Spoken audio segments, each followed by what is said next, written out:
Welcome to Elite 6 Think Tank, an open discussion group with business owners who share their knowledge, experience and skills. Good morning everyone, welcome along to the Think Tank session. If you could make your way to your seats, it'd be great. Is everyone feeling good? Yep. Keep talking, want to make sure you can hear us. No sudden movements, no laughter, this is morbid in here. Excellent. Does anyone remember the topic that we have this week? Show your value. Show your value. One at a time. Listening. Demonstrating your value. Close. That was last week's. Your value. Showing your value. David Clarkson goes to the top of the class. Alright, sorry for the late start. What does the word demonstrating mean, Danny? Last week was showing. Last week was determining. It's on the board. Just got to be able to read. Alright, so if you haven't really before, we should have a good morning this morning because it's raining and we don't have anything else to do. So we're all here. We've got 3 balls. How it works, if you want to speak, put your hand up. If you talk too long, I'm going to come pry the ball out of your hand. But if I do take the ball out of your hand and you're saying something good, I'll take it out really slowly, meaning carry on, but don't stop talking. And I don't want to have 3 balls, so let's all queue up. It looks a bit small on the screen, I apologise for that. Something went wrong with the technology today. It's called batteries. I forgot to charge them. And do not buy rechargeable batteries. It's a waste of time. I have like 50 pairs of them that just continuously blow up. And I think, what's the use of having them? Alright, so if we are showing your value, last week we talked about determining your worth. Is that right? Yeah. From that discussion we decided that we'd start talking about different ways that we could show people our value. And then we picked on an industry. Let's go to Helen. And she is a photographer. So what are some ways that Helen could show her value in her business before somebody decided whether they were going to hire her services and pay her exorbitant fees? I think you had a lady who said she had to get a mortgage for $400. Right, so how could you have showed that lady your worth and showed her it would be well worthwhile her mortgaging her house to hire my services? Anyone got any ideas? You have. You put your hand up and you'll get a ball. You produce the most amazing pictures, jaw-dropping pictures that people go, wow, that is fantastic, I want that. And number 2, when you take pictures of people, you make the people look stunning, just by the sheer cleverness of your photography and nothing else. And because you can either take a photo and have somebody looking, that's actually they're actually quite good looking, their body, their face, everything, but some photos can make you look frumpy, old, bedraggled. But if you take that same person and do some whiz magic and go, hell, you can make me look absolutely crash hot. And I think that would sell hugely. I had that problem on the weekend because Helen and I went to Wellington, and on the way back we found this awesome house. And she wanted to take some photos, and when I looked at the photos, she made me look fat. I told him to put I said, pull your tummy in. He goes, you didn't tell me in that photo to pull my tummy. Wide angle lens. Of course. Did you say wide angle lens? I didn't use a wide angle lens. I used the wide angle lens. Yeah, I've been No, I thought you were going, you need to use one to make them better. Alright, so who have we got with the ball? I didn't have one. on the right place. Sharon reminded me. Ian. I just endorse what Vicky said. Bit louder. I endorse what Vicky said, but I remember a comment that was made to me. I was Road for Exchange many years ago in the States. One of my host families was a master photographer and travelled around the United States. And one of the things he used to say, and now those cameras have changed because we've got digital, but Helen, he used to say that if he could get one good photograph, what Vicky's saying, in a roll of 36, he was wrapped. Yeah. So it was 1 in 36, so he can get one. So then in other words, you have, I don't know, 20 of them, Yeah. there's 20 photographs, but you've Capture. taken, Yeah. 700 photographs. Yeah, And that's like put a portfolio That's in. right. Yeah. Just talk. I did a photo shoot yesterday, and I did take a fair few photos because when I look back at them, almost every single photo, one of them had their eyes closed. And you know, you have to keep clicking because, yeah, one's got their eyes closed, one's got a funny look, one's doing this, one's doing that. So it's quite hard, even when you take quite a lot, to get 3 people all looking the same way, all smiling. So yeah. Thank you. Yeah. I'm not sure. Sharon. Sharon can wait. Okay then. Sharon, I darling. think the problem that we all face, but the example being Helen, is that yes, of course she takes amazing photos, and yes, of course you can direct them to your website and show that you take amazing photos. However, she's just clicked the camera. She hasn't actually done any work behind that, and so it's been able to get out that side. I can do it on my cell phone. Yeah, exactly. But you tell them what works. Yeah, but that's what we say. I was just going to add to the That conversation. particular woman would not have listened to Helen in a million years as to the amount of work that goes in behind that photo that's on the website. What about telling them? You haven't got a ball. Just behave yourself. No, I've got the ball. Yeah, I've got one as well. Yeah, but look at that. Close between two And the balls are for sale. Carry on. Who was next? I Sorry. was just going to say that I think the classic way is the old before and after, Yeah. but applying it that this is a photo from a normal camera that most people would take, Yeah. and the same shot. This is the photo that I would take because Yeah. visually, and you want to see if it's all about visual, Yeah. and people don't understand what it is you bring. But if you can show, well, this is the photo most people would just normally take on their phone, and exactly the same shot. This is what I would make it look like. Then you've got this simple before and after kind of thing. What about when she turns shows up the value. on the job and she pulls out all these big flash camera and all the professionalism that goes with the parade of? Does I that haven't help? booked her yet because I don't believe in her value, so I Yeah. have it on as far down the track as her turning up for all this stuff. Could she send somebody a little 30-second video clip of her setup and why she's passionate about photography before we have a guy that does that? Yeah, but still, why would you pay $400? Huh?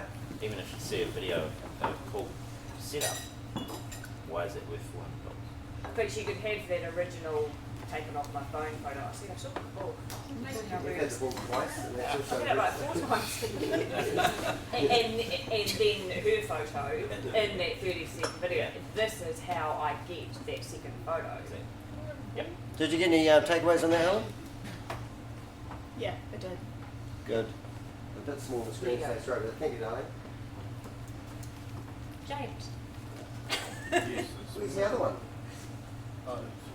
Sharon's probably stuck Yeah. Rob? We should hope not. All right. if you want to do that, just ask later on. Do we need to have a moment? A long moment. Okay. I think that a video showing exactly what you're talking about would be fantastic, but no one's going to see it because before anybody gets to that stage, you haven't decided on the photographer that you want.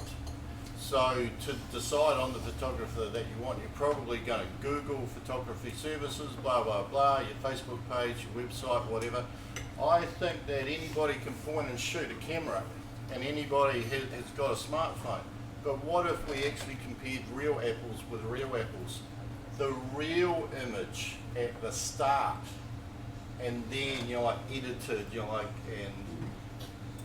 and because if you're comparing, here's like an iPhone, and here's like the one that I did. At the end of the day, right, they're not buying the unedited image, are they? No. You see, like the edited image is over here, like the unedited is here. If they can have a look at the transition, which means even if you had a great camera, you're still not going to produce the product that the photographer produces. Thank you, Rob. The other thing is that no one's going to watch a video online either. I sent a request on LinkedIn to 4,000 people to watch my 30-second introduction video. 200 people actually have watched the video. So it's hard getting them to click play. I think we had James and then we'll go Stephen. Just taking away from photography and going back to general business, I think attention to detail is really, really important. People will notice if you've gone that little extra mile to present whatever it is that you're doing, and just make sure that everything is spot on with the way that it's finished or created, or with whatever the sort of work it is that you're doing. So I think that's really important, attention to detail. But you're never going to get people just that you don't know just to come on board and suddenly buy your services. So it's about building up reputations. So you've got to have the face, your face of your business, wherever it is, has got to be presented in such a way that people can see immediately that you have given that attention to detail. And then over time, as you build up your customer base, your customers will be your advertising, and they will tell you, so they will do advertising for you and tell other people about your business. So attention to detail is my little input for the day. A snippet of information, bought some new trousers. They're not cheap. The guy said, we'll take them up and we'll have them back to you on Wednesday. He rang me up on Tuesday, said, your trousers are done. You can come pick them up whenever you like. Great, 24 hours. Went and picked them up, and before he gave them to me, he measured the inside leg and said they're too short. I said, the lady's done them wrong. I'm so sorry, and I'm all the way back in there. He said, don't worry, we'll get it fixed. He ran down to Maryvale, got them changed, and then they sub-zeroed them to me, and I had them within a couple of hours. You know, that whole experience, they stuffed up, they owned up, and they fixed up. And I said, no, it's all right, I'll just pick them up next time. And they said, no, we don't want to fluff you around. I thought, you know, and that was working style on Papua Road. And I had a real good feeling about that place, you know. Stephen? Just saying, I'm interested in the videoing process, the podcasting, you know, seeing videos, listening to things. If you sell your service, if I want to look at getting something photographed, and I go online and I click on you and your value, and there is a quick overview of, there's an introductory on the telephone, there is meeting the person in private, there is you packing the vehicle with all your photography gear, there is going to site, there is going to wherever you are doing the photography, there's coming back and processing and editing in your own environment, there is going back and proof checking with the client. And so if you can actually show an overview of your service, and in that process you could pick up your ability and the process and attention to detail that goes into the one photograph at the end, or the 2 or 3 photographs at the end. I'm not sure that I believe that the marketing process through digital editing, podcasting, videos is actually becoming more important. You know, if you go to a website, you want to see the person, you want to see their image, you want to click on, you want to listen to them speaking personally, rather than just reading text. So I think the whole process of that interactive marketing to give your value or let your value, you know, if someone's waiting for you in the office, there's something there that you actually don't let them in your door for 5 minutes because they see playing your little preview of what your business does and what you offer the client. I don't have a ball, but the shoot yesterday, the guy said to me, I don't care how much it is, can you do it? And often you get that because they see value in you already, and they've seen your work and they know what they're going to get, I guess. So yeah, he was not a price shopper at all. He just said, do it. So photography is just not a photograph, it's actually a process. That's right, yeah. And a It's an service. experience as well, yeah. Right, Just, so I'll get like- you one on that, Vicky. I think, Ian? Yeah, just Helen, well, testimonials and things and so on, I'm not just saying here, but the other area is what's your specialty? Is it portraits? Or, yeah, so can I, because I heard of, I was speaking to a friend last week, and his, son-in-law does international work for Kathmandu, but he's all around the world. But that's just his portrait. That's his specialty. It's nothing to do with portraits. It's just, you know, the clothing on models with in the background. That's what. Yeah. Being specialised in something. Sean and then Pablo. Right. I reckon James says to have extra mile. I reckon for me it's more like to showing your point of difference. with your competitors. So could be anything, could be anything make you standing up from others, and always good to have trying to have your services matched to your client.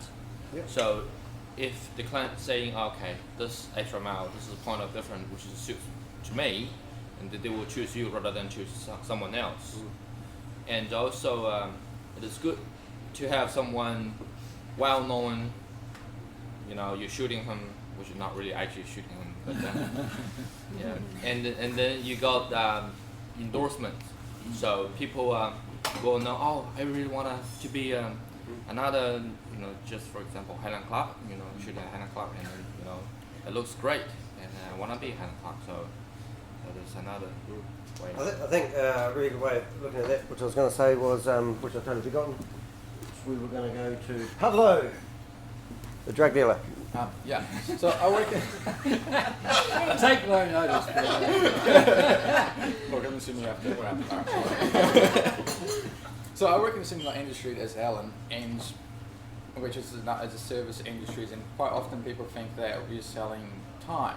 And then when you go like, oh, for $400, it's going to take you 20 minutes to take a photo with me, and that's the kind of the point of view. And I try to educate people, because they're not paying $400 for that 2 hours that you spend taking photos or editing it.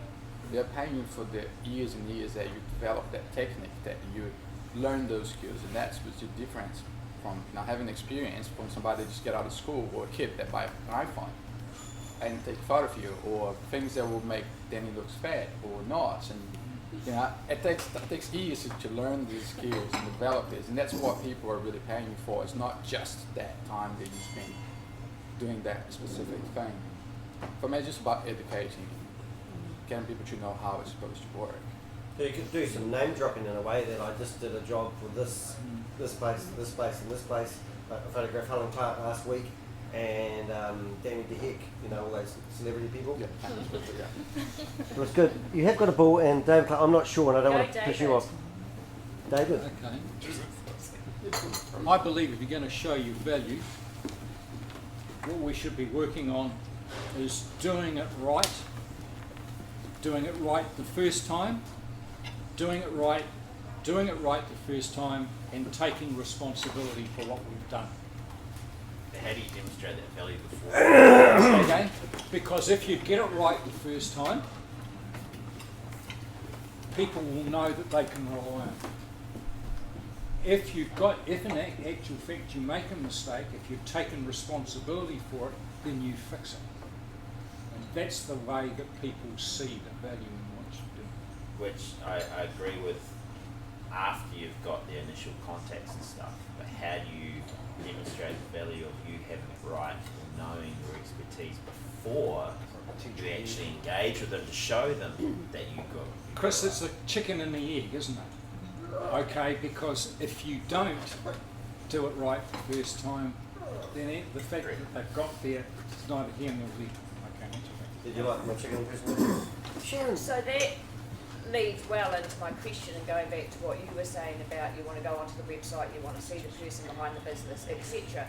Does anybody actually listen to or watch testimonials that are done by video rather than words? Because I just look at reviews and go, eh.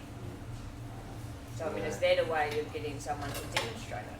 I struggle with it. Initial contact, the pre-David's person contact. How do you demonstrate it? We can talk about it a little bit. If you want to state it, you need to So, do we have Rob? Was that Rob? Yes, it was, Rob. I was talking the other day about expressing opinions, and the moment my comment came out before about a video, and it was slam dunked by my friend over here, and rightfully so, is that I wanted to qualify that statement and kind of allude to what Chris, I think, is talking about. Is that if we create a video or blog or anything about what our value is, they first have to interact with us before they are going to read the blog or to see the video. But definitely, if they do get to the website or wherever, or even close to the website, or they get to YouTube and they see the video of the value, then that's fantastic for demonstrating what the value is. But I think that one thing that popped in my head when I was hearing these comments is about reviews and about image, and to get it right is that if I look at a fantastic website that's got a spelling mistake, you're gone. Well, you come here, didn't you? If every yes, There's always an exception to the rule. if Pick there on is dyslexic one, people, why don't you? if there is one piece of clutter or imperfection somewhere in your perfect message is now imperfect. And I think that's a real key thing, that you are judged on everything. And I'm actually thinking, what do we do when we really look at reviews? Well, what do you do if the customer writes a review and they write the spelling mistakes? Well, no, because that's irrelevant. But what I'm saying is that if I went to look at reviews, there are 100 reviews, 95 are positive and 5 aren't. I read the 5 that aren't, because that's going to tell me more than all those others that are, you know, oh my God, it was absolutely amazing, right? Tells me nothing. But the 5 who are unhappy tells me how did the problems get fixed. Yeah. And that's a good topic in itself, is if you do get a public meeting, then you address it publicly in a professional manner. Really important. I think we had Sahira? I just wanted to follow on from what you were saying about testimonials and videos. I couldn't do that. No, absolutely. But I just wonder if you did I mean, I have to looking at someone's website, Yeah. and you've got me giving a testimonial on Whanokak Mirabale, or you've got Ian giving a testimonial on Whanokak Mirabale, who are you going to listen to? You're going to listen to him and not me. I would listen to him and not me. Yeah. So, I mean, I even have to change the names of how to get them on the initials or they give me Big those black blog with Hardly hear a you. real voice behind it. Because, We can hardly hear you actually, Sahira. Just say. I'm sorry, because I see so many people in private. So I could probably put a video up and say who I am and what I do. But a huge part of what I do is the privacy aspect. So it's, you know, how do you sell a secret? But could you have a voice and just say, Fred, you know, picture of whatever you want to put a picture of and say, this is Fred Smith? Or a pixelated face. Well, I'm thinking of a common problem and a quick solution for Vicky. So we've gone away from what I wanted to actually say, but if we rewind the tape a little bit, going back to videos, I had Pablo from Take 5 come up to the mountain with us and took a fantastic video. And what he captured, which I just said, go for it and let's have a look. And he put together everything that I couldn't put together in words, and he just did it in this wonderful cinematographer style. Exactly from the start, how you instruct in snow biking, the next stage, and the end stage was what these girls looked like on these mountain bikes, 6 of them on the mountain all at once. And they went from novices starting to, and he just captured it all in the one. So on a scale of 1 to 10, the service you got from Pablo, what would you say? Tops. Right. The first time you saw a video from Pablo, you said to me you didn't like his work. Yeah, no, I didn't. So how did that transform? Because he said, I'll come up with you, and I've only got a small camera, but we'll see how it goes. And he demonstrated how brilliant that it was. First of all, when I first saw him speak at Elite 6, and I was thinking, that video would not make me want to, it wasn't, he hadn't demonstrated how, what do you call it, how his design skill and his artistic ability. But then when I saw it, another one in action, brilliant. Well, I saw Pablo doing some raw footage the other day, and he showed me, and he said, "What can I do with this?" And I went, "Oh my god!" And he showed me the finished result of it, and the email we got from the customer saying, "Absolutely amazing," because he's a visionary, and that's what he gets paid for, not just sitting there clicking buttons and cutting and chopping video. We've got one before you. We've got Mark, and then Stephen, and then David Clarkson. Perhaps going back and picking up on what Stephen, Rob, Chris have said, particularly around the little video vignette type thing. So that I think that's quite a good idea. It all depends, and I'm trying to think in my industry in insurance how that might work. Because you look at your own websites and how much traffic you're getting in currently, and if that's a low volume thing, is it worth the effort and expense to have something sitting on that site, because you're not going to get the traffic. So I'm still mulling that over, but in terms of how you display your value, I think that is crucial. And it may be that I find in my case that on my first contact with someone, and it may have been a word of mouth referral or what that, never a cold call, is that I sort of leave them with a, like a one-page flyer which sort of captures the essence of what I do in terms of long-term affordability and sustainability, and that's it. So for me, that's working moderately well, but I'm really intrigued and You know what we've done with that piece of paper, don't you? I know you can wipe your backside with it, but it doesn't matter, like the fire. We've made the decision because of you, not because of the piece of paper you've been behind. It's interesting because I know Mark's done our business cards a wee bit and gone with that. Hopefully he's got that bit of paper and got it framed by James. Different story, absolutely. And the back of the toilet door, not. Yeah. Thank you. Interested in what you were saying. When you get a legal document, you look at the smallest print and read it first. And you were saying about all the criticisms and reviews, you go straight to the negative ones. I challenge us all to consider that and write our own negative reviews about ourselves. It would be very positive if, for a website or reviews, you write your own reviews and put them on there.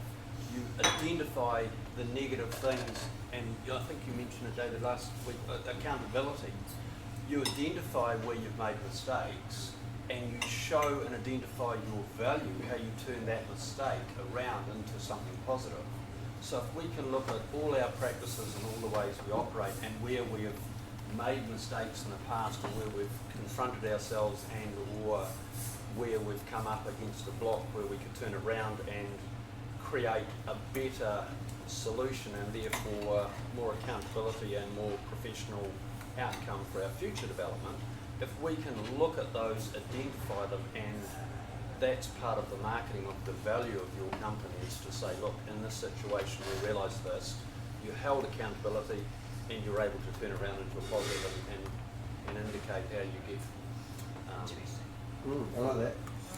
I wrote people always ask me who I am and what do I do, and I hate answering that question, so I actually wrote a blog about who I am not.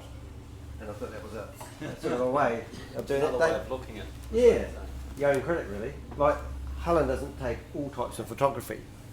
Pablo doesn't do all sorts of videography. James does all sorts of... I do all sorts of framing. David Clarkson, please. And I've got 2 balls if somebody else wanted to go.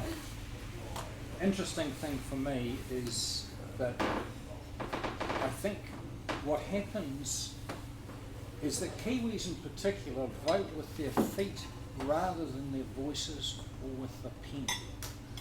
This is a generalisation, but nevertheless I think it's true. So part of the way that we can show our value is in actual fact to show or to ask people if they'll do the reviews for us. One of the things that I'm guilty of as anybody else, I'll go and I'll do a job for somebody and I'll forget to ask for a reference or a testimonial from what I've done.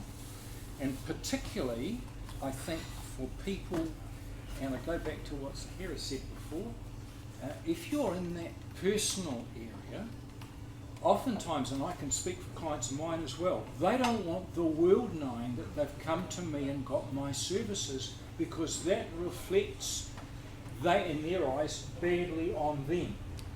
And that way, if that's the case, you've got to think about a way that you can do it. Now, for me, very often what it is put the reference down the company's name and not the person's name. You know, say I have worked for X, Y, Z, and those are the companies I've worked for.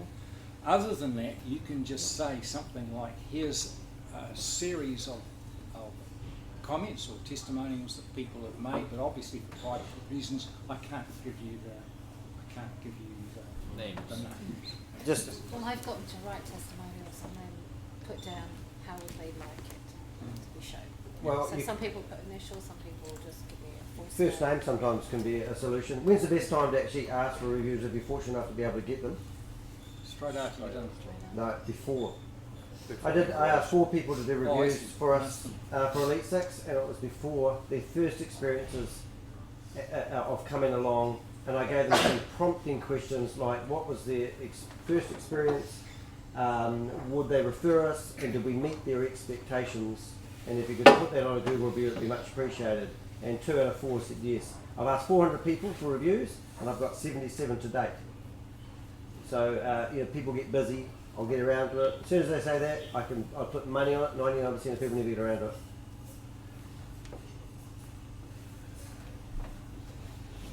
Chris. Thank you. Rob. Just to clarify your point, they had actually interacted with Elite 6, so it wasn't totally before. So here's a question for people to ponder. Do you generate and create your value, or do you listen to what your customers tell you your value is? So that would be the first thing. And the other thing is... Do you want us to have a go at answering that and then go back to your next point? Well, you can just think about that. The second point is reviews are actually tantamount to evaluations of your service. So do we evaluate what we do as well? Went out for dinner the other night, said a lady I'd do a review, woke up the next morning, did the review. Most people don't get around to it. It's real hard. We've got Helen. As Sean was saying, point of difference is a real biggie, I think. So if you can stand out from the crowd, it's really important. Like mine is my editing style. We've all got our little things we do. Maybe it's your customer service, your follow-up, whatever. But point of difference is often a biggie where people will come to you because of that. I think that's actually a good point, because I would ask for a review. As soon as she delivered the photos, that would be when I'd be asking for a review. And then waiting 2 months later for her clients to give reviews is quite hard. I want to go back to your question after whatever that was, if you can remember what that was, but let's go, Mark. I'm answering that question. I like that. Yeah, or attempting to. And probably representing some of the older buggers in the room here, really, is that as I did setting up my new business... Oh, I was looking at Poor Ian. I was looking at Ian Wallace. Was that I'm only new to business, 3.5 years into it. I bring with me the values of a lifetime, and I think that's the essence of who I am. And so I'm not modifying majorly in any way the values or in terms of how the client sees me, because I'm projecting this is what I am, this is what I'm marketing, and whilst I'm listening to clients' viewpoints and tailoring aspects of what I do and say, my core values remain as strong all the way through, because they've been set on a lifetime. So what was Rob's question again? He said, do you modify, are you representing your value, or are you listening to your clients and modifying your value? Not entirely. I get what you're saying, right? But what I was saying is that we may present what we feel the customers want and value and are going to pay for. Do we find out what the customers did actually want and paid for? It may not be the same thing. Different thing altogether. You see, if you edit and you love editing and you think I can edit in Pablo, like for argument, right? people may not care about that. And if you say, I do this, I do this, I do this, you know, and they're after another thing, they're going to go, oh, well, you know, I'm not interested in that, move to the next one. Yeah, a prime example for that is a friend of mine got me to take photos of her kids. This was when I was just sort of starting out, and so I took all these quite arty ones. I like to be creative. We went to the forest. We took these ones where they're not sitting there like they're smiling at you. You know, just they're walking about. They're playing in the forest. She didn't like them, and it was because I was starting out. These are things that you learn, and I should have said, "What style are you after?"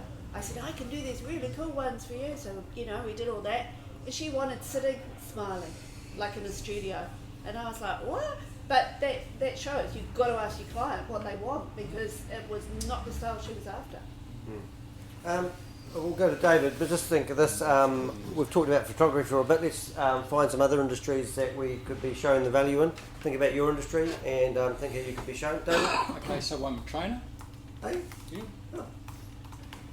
And one of the things that I do know is that if we are going to demonstrate our value, the way that we demonstrate it is by, and I go along totally with what Helen said, we ask the questions of the people to whom we're supplying the services and ask them before we even start, what is it that they want?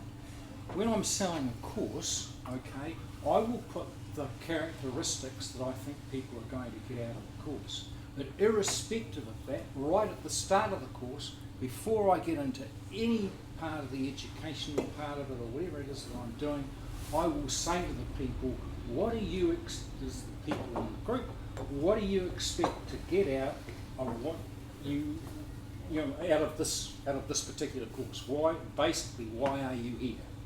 And if you get that question answered, then in fact your services are going to be directed at the places they need to be directed. I get together with David for an hour a week, and David said, when I stopped offering you value, you stopped hiring my services. That's right.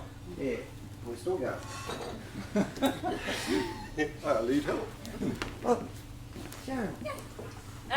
Yeah, I think it is important to look at your own business and work out what it is you're offering and then ask those questions.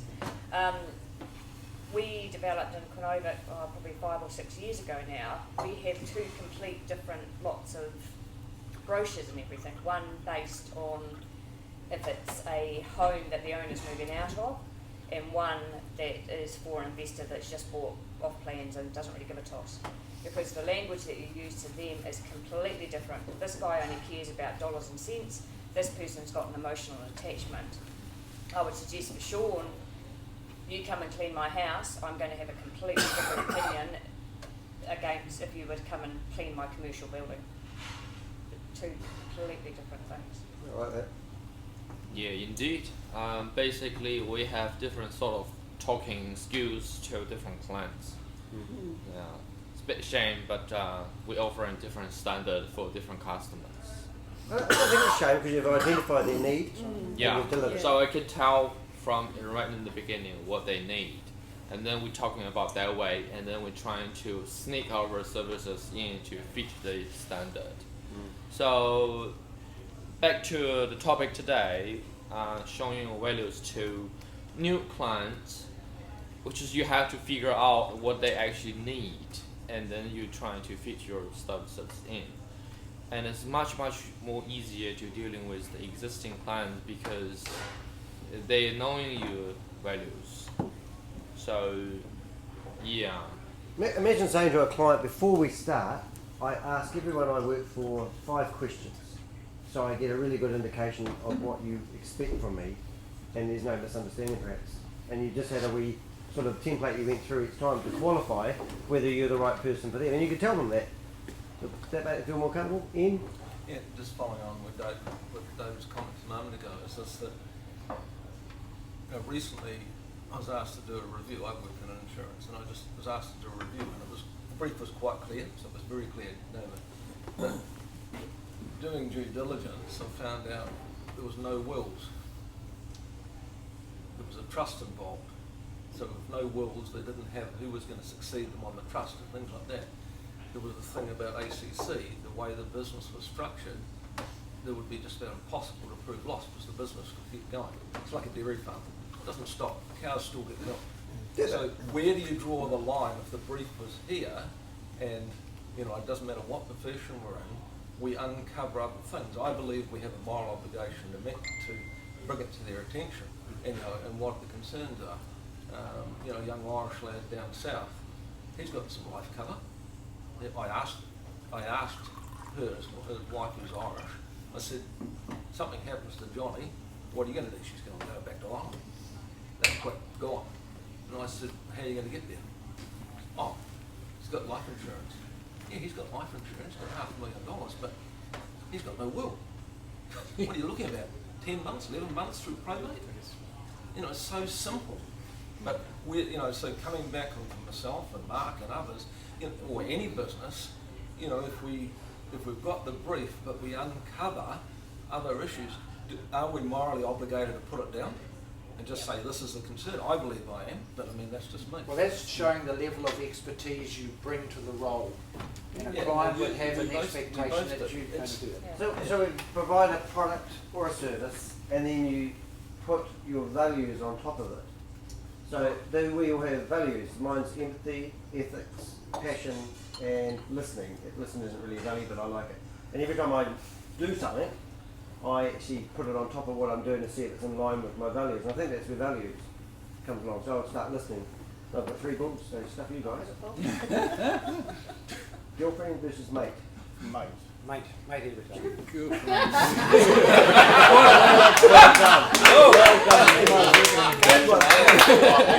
Six for me then. You brought it up again. Third person. Better be good. It is good. Pablo and I are going to do a job together at the local gymnastic club, and we were trying to work out our pricing and what value we can give to the club. And it was interesting because we were sort of toying with numbers, and but we put a package together, separate packages, but for the one job. And we felt value. We actually charged a lesser amount because we felt that was a value. I mean, we felt we could give more value, but for a lesser amount. So, you know, coming up with your price and working out what your value is it wasn't the easiest thing really, was it? No. To work out, because they're a not-for-profit organisation as well. So it was like, do you charge them our normal rates, or do we charge them a little bit less? But we still feel we're going to give a lot of value. So That was a And they got the combined, job. was And we that a got the job, combined yeah. product Yeah. between the two? yeah. Yeah, that's what Alex is Yeah. all about. Synergies, looking for ways to work together. What do you think? Ex-friend. Former acquaintance. I've got 2 hats, so I'm going to Gonna put stuff in the show shampoo. each hat, and you guys can work out how this changes. So, hat on, Rob, Academy Antiques. I tell them what they want, and so I don't know that it's a point of difference, but if anybody calls up and they say, oh yeah, I've got this and that, da da da da da, and I say, I'll come in, I'll have a look at anything that you care to show me, I'll make you an offer on anything I want. If I don't want it, I will show you where to go. Okay, right, so I know my value absolutely in antiques off by heart, but I know what they want as well, and even if they don't want it, I know what they should want in that particular outcome.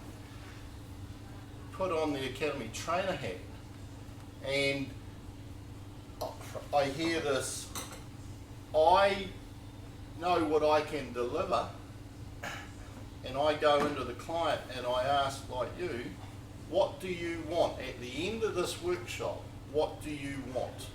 And I try to deliver it. If I can't deliver it, I don't take the job.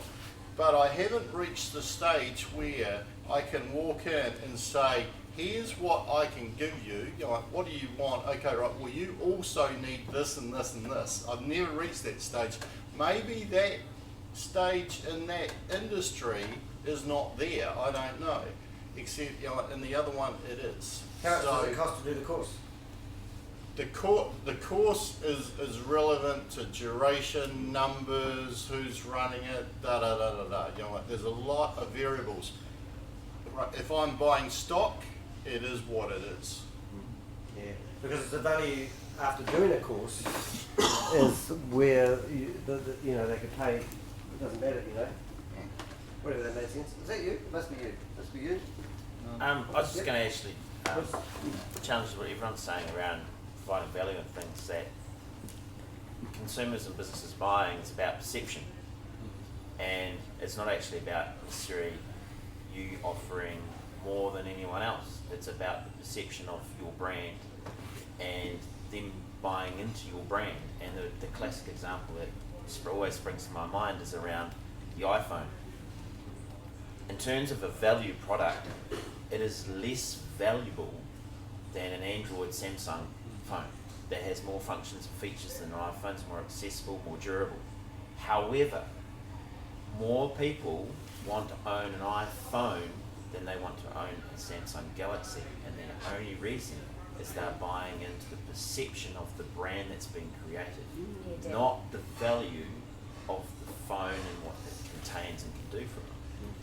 So is value actually just intrinsically linked to perception and branding? Saying like a pair of jeans, how many people have owned Levi jeans when they were the height of the fashion? Were they actually any different to the denim jeans at Deca? What people were buying into was the value of the Levi brand, that I own a pair of Levi's, even though it's the same as the Deca jeans that are around. I know. How am I? Well, it's kind of like art. It's kind of like art. Art on the wall. It takes up a space on the wall, but some art's worth millions and some is $10. How do you? Well, yep, we'll go to Sean and then we'll go back to you. Good point. Oh, and then Vicky, which you're hiding it. As far as value goes, when you're a new business, and I'm a new business, so pricing is a nightmare. You can give, you know, I try to give the top value, but then if you actually charge as a new business what you're really worth, and the outlay and the whole take absolutely everything into account, people nowadays go, well, you know, that's really expensive. But so as a new business, what do you do? Do you stick to your guns and go, no, that is what it's worth, or do you lower the price a bit, you know, and get your customers, get some customers, I mean, I've taken 115 tours now, but you know, and I need to kind of have 100 per year. So. Well, I think you're not. As a customer, you're targeting money to pay that. You're not a transport company. You're an experience company. Yes. So people come to you because they want an experience. They're not looking at buying a bus ticket. And if people who want to buy a bus ticket, take the bus.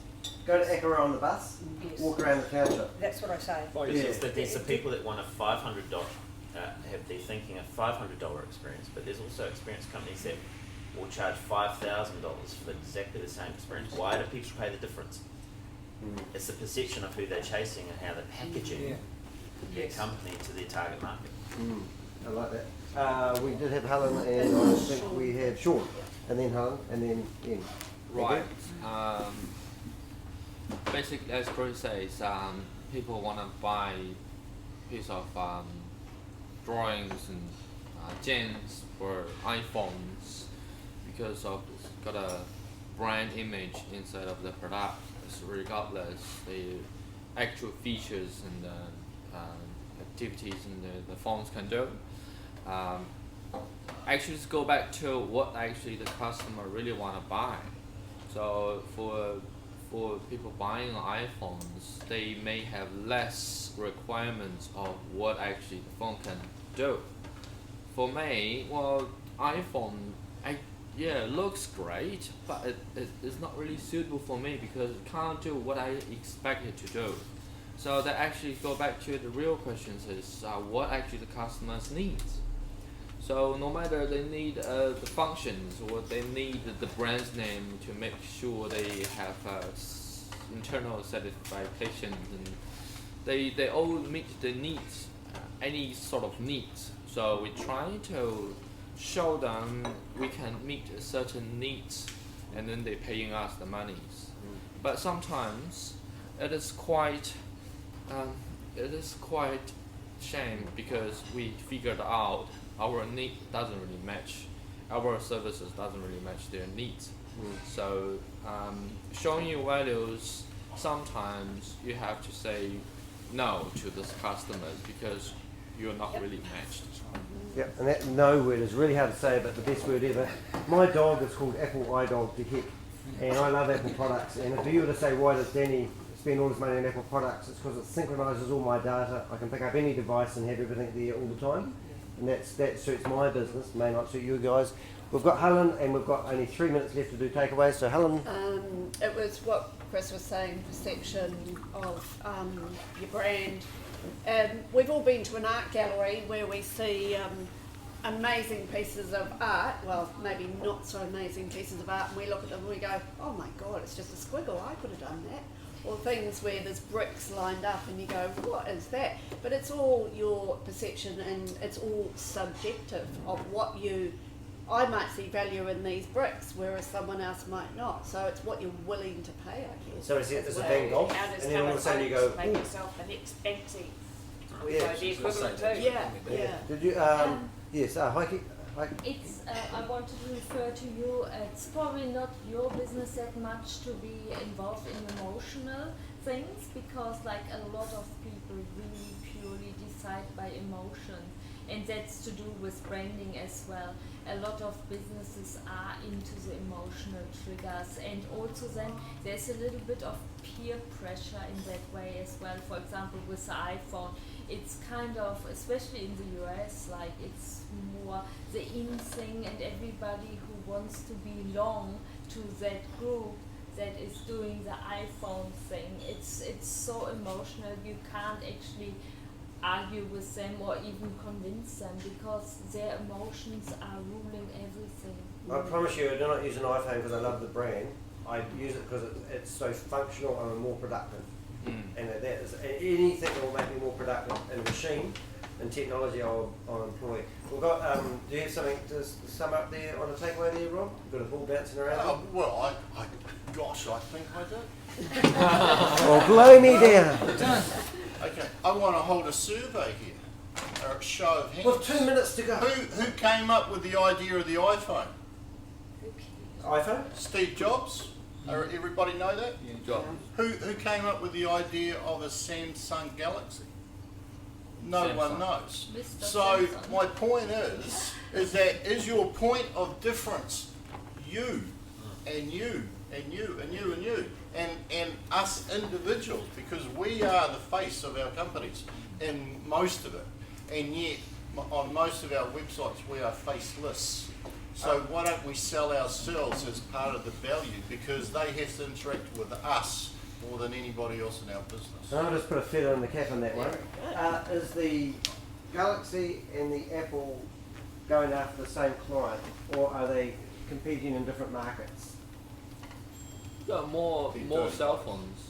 If iPhones put their new iPhone up to $4,000, do you think people would still buy the iPhone? Some would. I think some of them would. I reckon they would. You know, it's a hard, but you know, you want it, you see. Well, they've been pushing the price up and up on phones. So Yeah, it's ridiculous. $2.5 grand for a phone. Yeah, but people still buy it because it's part of their business. Well, it's not Their a clientele phone, different. it's a computer, it's a calendar, it's Yeah. a blah, blah, blah, blah, blah. 17% of, I've forgotten the stats, but it was actually, I've forgotten what it is, but it was interesting. More successful people use Apple products than the other ones. But is that again to create perception? It's perception around you that if you can afford to spend $2,500 on an iPhone, you must be doing well. Well, I'm going to drive a Mercedes and live up the hill now. You know, I get you. Hey, it's good, really good stuff. We've got some takeaways. You come in here this morning and you knew nothing. Well, I'm going to go and talk to a guy, I've mentioned it before in this group, about a guy that we stuffed up completely.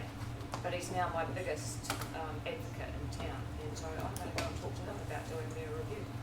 That's what I'm taking Yeah. today. Give them some ideas to write about. Yeah. I think this is something we've got.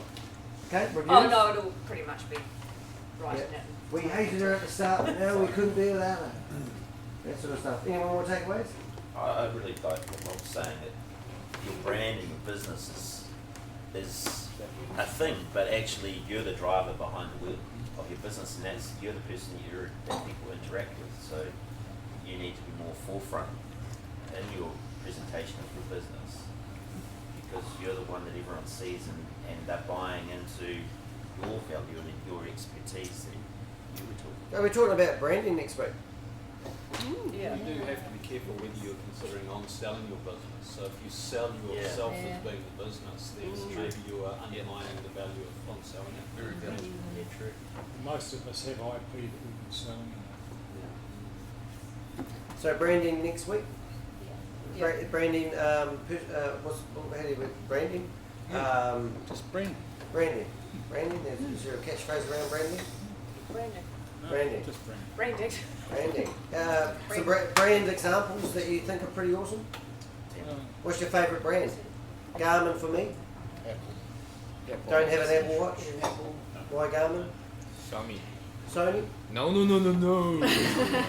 Sony. I used to have Sony TVs all throughout my house. Just a TV in every room bar the bathroom. My wife wouldn't let me. But I love Sony TVs so much. I don't know any Sony products now. But you know, sometimes you're so loyal to these brands for years, don't you? Alright, hey, thank you very much. Hope you enjoyed that, and we'll see you next week. Don't forget we have the podcast out, and we also have it on our closed Facebook group, the notes that are behind us, and any feedback would be much appreciated, but not on mine. Have a great day.